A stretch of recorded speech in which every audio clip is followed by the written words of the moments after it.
علامہ ساجد میر صاحب تشریف لایا چاہتے ہیں، خطاب فرمائیں گے۔ جھنڈے لہرائیے، انصار الاسلام کے رضاکاروں اپنے جھنڈے بجائیے، تشریف لا رہے ہیں، جن کے ساتھ مولانا علی محمد تراب بھی تشریف فرما ہے، جناب علامہ ساجد میر صاحب۔ الحمدللہ رب العالمین والصلاة والسلام علی سید الانبیاء والمرسلین سیدنا و نبینا و حبیبنا محمد وعلی آلہ و صحبہ اجمعین۔ محترم جناب مولانا فضل الرحمان صاحب، صدر پی ڈی ایم جناب میاں محمد شہباز شریف صاحب، قائد حزب اختلاف قومی اسمبلی، اسٹیج پر تشریف فرما قائدین کرام، اور میرے سامنے موجود اور تشریف فرما جوانوں، مجاہدوں، بہادر کارکنوں، آج ایک انتخاب اور ایک انتخابی اور سیاسی جنگ قومی اسمبلی کے اندر ہو رہی ہے، جس کا انشاءاللہ اچھا نتیجہ چند دنوں میں ملنے والا ہے، اور ایک عوامی ریفرینڈم ہو رہا ہے ہمارے سامنے۔ کل بھی ایک جماعت نے کوشش کی اور کوشش کے ساتھ یہ دعویٰ کیا کہ وہ کم از کم 10 لاکھ افراد کو جمع کریں گے، اور سب یہ کہہ رہے ہیں سوائے ان کے کہ اگر 10 سے زیادہ سے تو زیادہ سے زیادہ 30-35 تھے، اور باقی سیکورٹی کارکن تھے جنہوں نے جلسہ بھرا ہوا تھا۔ یہ جنگ جو میدان میں لڑی جا رہی ہے وہ بھی آپ جیت چکے ہیں۔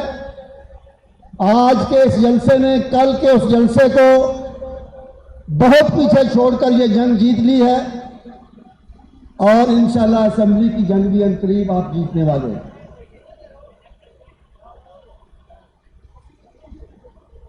اس جنگ سے خوفزدہ نام نہاد کپتان اب سہارا لے رہا ہے ان باتوں کا کہ اس کے خلاف سازش ہو رہی ہے، اور سازش بھی ملک کے اندر نہیں، ملک کے باہر ہو رہی ہے۔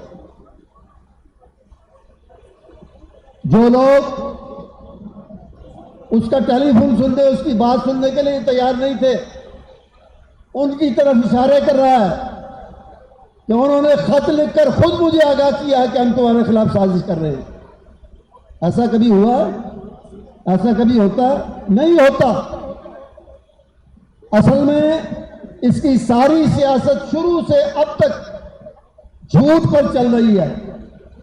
جھوٹے دعوے کیے برسر اقتدار آنے سے پہلے، جھوٹے وعدے کیے برسر اقتدار آنے سے پہلے، جھوٹے الزامات لگائے کنٹینر پر کھڑے ہو کر، جھوٹے الزامات لگائے اپوزیشن لیڈروں پر برسر اقتدار آنے کے بعد بھی، پبلک سے جھوٹے وعدے کر کے اپوزیشن لیڈروں کی جھوٹ پر مبنی کردار کشی کر کے یہ برسر اقتدار آیا اور رہا، اور اب بھی جھوٹ ہی کا سہارا لیے چلا جا رہا ہے۔ میں اتنے لاکھ بندے جمع کروں گا، جھوٹ میرے خلاف عالمی سازش ہو رہی ہے، جھوٹ میرے پاس اس کا تحریری ثبوت موجود ہے، جھوٹ کون کون سے جھوٹ اس کے پکڑے لے ہم؟ اس کا سارا کاروبار ہی جھوٹ پر چل رہا ہے۔ اور پھر میں یہ کہنا چاہتا ہوں کہ جعلی وزیر اعظم صاحب جعلی مفتی اعظم بھی بننے کی کوشش نہ کریں۔ اس جنگ کو، جو سیاسی جنگ ہے، جو پاکستان کی بہتری کے لیے اپوزیشن نے شروع کی ہے، پاکستان کے عوام کو ان کا اقتدار واپس لوٹانے کے لیے جو کی ہے، اس کو خیر و شر کی جنگ قرار نہ دیں۔ یہ نیکی اور بدی کی جنگ نہیں ہے. اس کو نیکی اور بدی کا فیصلہ کرنا یہ اللہ رسول کا کام ہے، کسی جعلی مفتی اعظم کا کام نہیں ہے کہ وہ کہ یہ بدی ہے اور یہ نیکی ہے. یہ اللہ رسول کا کام ہے نیکی اور بدی کی نشاندہی کرنا. اور جہاں تک سیاسی برائی اور سیاسی اچھائی کا فیصلہ وہ عوام کا فیصلہ ہوتا ہے، وہ بھی کسی مفتی کا فیصلہ نہیں ہوتا. سیاسی اچھائی برائی کا فیصلہ کرتے ہیں عوام، اور شرعی اچھائی برائی کا فیصلہ کرتے ہیں اللہ اور اس کا رسول صلی اللہ علیہ وسلم. اس کو کوئی حق نہیں کہ وہ ایک خالص سیاسی جنگ، عوامی جنگ کو، عوام کی جنگ کو خیر و شر کی جنگ قرار دے. اور خیر و شر کیسے کہہ سکتا ہے؟ کل تک اقتدار میں آنے سے پہلے جن کو یہ بدی کی قوتیں یہ قرار دیتا تھا، ہم نے یہ قرار دیتا تھا، ان کو سینے کے ساتھ لگایا، ان کو ساتھ لے کر چلا، ان کی وجہ سے اقتدار میں آیا اور رہا. انہی کی اب منتیں، خوشامدیں، ترلے، منتیں کر رہا ہے. جن کو کسی کو پنجاب کا سب سے بڑا ڈاکو کہتا تھا، اسی کے خلاف کاغذات کا پرندہ بریف کیس تیار کر کے لندن جا کے مقدمہ کرنا چاہتا تھا. ہم نہیں کہتے، یہ کہتا رہا کہ وہ بدی کے منبع ہیں، بدی کے علمبردار ہیں. ان بدیوں کو سینے سے لگا کے اور ساتھ لے کے چلتا رہا. اب بھی ان کی خوشامدیں کر رہا ہے کہ کس منہ سے کہہ سکتا ہے کہ میں بدی کے خلاف کھڑا ہوں اور امر بالمعروف کے نام سے جلسہ کرتا ہے. یہ امر بالمعروف ہے کہ جس کو خود تم نے، کسی اور نے نہیں، جس کو تم نے بڑی برائی قرار دیا، اس کا جھنڈا، اس سے اپنا جھنڈا اٹھوایا اور ان کے جھنڈا لے کر چلتا رہا. وہ کس طرح کہہ سکتا ہے کہ وہ امر بالمعروف کے نام پر جلسہ کس طرح کر سکتا ہے؟ بات کیا ہے؟ سازش کیا ہے؟ سازش اس نے خود، اس کی نالائکی نے کی ہے، اس کی نااہلی نے کی ہے. امریکہ نے یا کسی بیرونی طاقت نے تو آ کے چینی مہنگی نہیں کی، چینی غائب نہیں کی، آٹا مہنگا نہیں کیا، آٹا غائب نہیں کیا. مہنگائی کی چکی میں عوام کو نہیں پیسا انہوں نے آ کے، انہوں نے کیا. پہلے اس کا اپنے سارے قصوروں کا، اپنی ساری کوتاہیوں کا الزام گزشتہ حکومتوں کو دیتا تھا. یہ بے جواز اور غیر منطقی اللاجیکل بات تھی. اور اب اس سے بھی اسی طرح کی ایک اور اللاجیکل بات کرنی تھی. یہ بیرونی طاقتوں کی ساری سازش تم نے خود اپنے خلاف، تمہاری نااہلی نے تمہارے خلاف سازش کی، تمہاری کرپٹ اور نااہل گورننس نے تمہارے خلاف سازش کی ہے، کسی اور نے نہیں کی. عوام اپوزیشن کا تو اتنا ہی کام ہے کہ انہوں نے عوام کے سامنے اپوزیشن کو بھی تمہارا کچا چٹھا رکھنے کی ضرورت نہیں تھی. وہ کچا چٹھا جو ہے تمہاری نااہلی خود بول کر عوام کو بتا رہی ہے.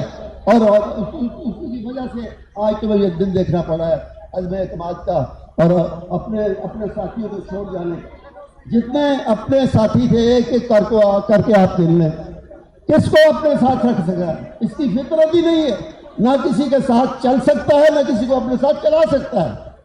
اور بہتر یہی ہے جتنی جلدی اس سے جان چھوٹ جائے عوام کی، اتنا اس ملک کے حق میں بہتر ہے، اس ملک کے عوام کے حق میں بہتر ہے. اور یہی کام اپوزیشن کر رہی ہے. لیکن میں تائید کرنا چاہتا ہوں بات ختم کرنے سے پہلے جناب محمود اچکزئی صاحب کی، کہ اپوزیشن کا کام اس کو ہٹا کر اور میاں شہباز شریف صاحب کو لا کر ختم نہیں ہوگا، شروع ہوگا. اس کے بعد ایک تو جن مشکلات کا شکار ہے عوام، اس سے ان کو نجات دلانے کے لیے بھرپور کوشش اور منصوبہ بندی، اور اس کے ساتھ پاکستان کو آئین کے مطابق چلانے کے لیے اس کے آئندہ انتخابات میں ہر قسم کی مداخلت ختم کر کے عوام کو ان کا حق حکمرانی دلانے کے لیے یہ جدوجہد عمران کو ہٹانے کے بعد اصل میں یہ جدوجہد جاری ہوگی اور ہونی چاہیے. کیونکہ پی ڈی ایم اور اپوزیشن کی جماعتیں اسی لیے اکٹھی ہوئی تھی، صرف عمران کو ہٹانے کے لیے نہیں، اس لیے کہ عوام کو ان کا حق حکمرانی واپس دلایا جائے، عوام اپنی مرضی سے حکومت بنائے. اور وہ حکومت اپنی مرضی سے حکومت چلائے، کسی کی اس میں نہ حکومت بنانے میں مداخلت ہو اور نہ حکومت چلانے میں مداخلت ہو۔ بہت شکریہ۔